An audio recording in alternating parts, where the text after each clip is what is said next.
అందరికీ నమస్కారం అండి. గురు పౌర్ణమి శుభాకాంక్షలు.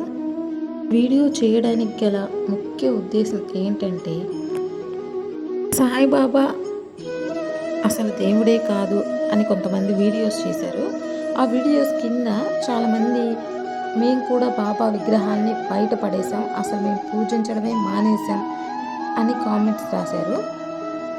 చిన్నప్పుడు మనెవరో తప్పు చేయాలి అంటే మన అమ్మకు భయపడేవాళ్ళం. ఎందుకంటే అమ్మ కొట్టిద్దేమో అనే భయంతో ఏ తప్పు చేసేవాళ్ళం కాదండి. పెద్దయిన తర్వాత దేవుడు శిక్ష వేస్తాడేమో అనే భయంతో తప్పు చేయాలి అంటే ఆలోచిస్తామండి. దైవం అంటే వేరేదో కాదండి, మన నమ్మకం. ఉన్నాడు అని నమ్మితే ఖచ్చితంగా ఉన్నట్టే అండి. మన నమ్మకమే దేవుడు. ఎవ్వరు ఏం చెప్పినా మన నమ్మకాన్ని ఎప్పుడూ మనం కోల్పోకూడదండి. బాబా ముస్లిం అయినా హిందూ అయినా ఆయన ఆలయంలోకి మనం అడుగు పెట్టగానే మన మనసుకు ఎంతో ప్రశాంతంగా ఉంటుందండి. ఏ సాయిబాబా గుడిలో మీరు చూసినా కానీ ప్రశాంతమైన వాతావరణం ఉంటుంది. ఎన్నో సంవత్సరాల నుంచి మనం బాబాని పూజిస్తున్నామండి. మనకి జరిగిన నష్టం ఏమీ లేదు. ఇకపై మనం పూజించినా కూడా ఏ నష్టం జరగదండి.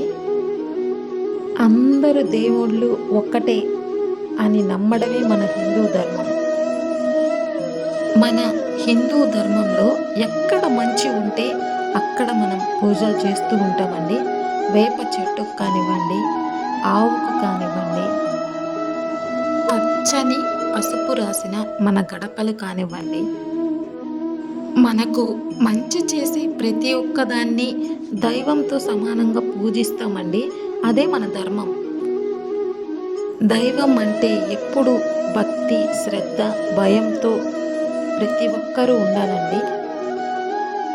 మనం ఏ పని చేస్తున్నా మనల్ని ఒకరు గమనిస్తూనే ఉంటారండి.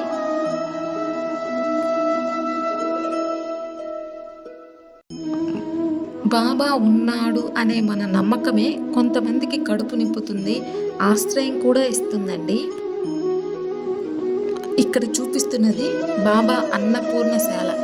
ఇక్కడ ప్రతిరోజు అన్నం కోసం ఎదురు చూస్తే ఎంతో మంది కడుపు నింపుతుందండి ఈ అన్నపూర్ణశాల. ఇక్కడ మీరు చూడొచ్చు.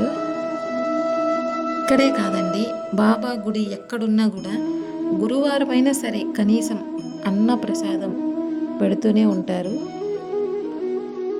ఇప్పటికే మనం ఈ సమాజంలో ఎన్నో ఘోరాలు చూస్తున్నామండి. మనుషులు ఎంత క్రూరంగా ఉంటున్నారో. దైవం అంటే ప్రతి ఒక్కరూ భయపడాలి. ఈరోజు బాబా గురించి ఇలా ప్రచారం మొదలుపెట్టారు. రేపు ఇంకొక దైవం గురించి ప్రచారం చేస్తారు.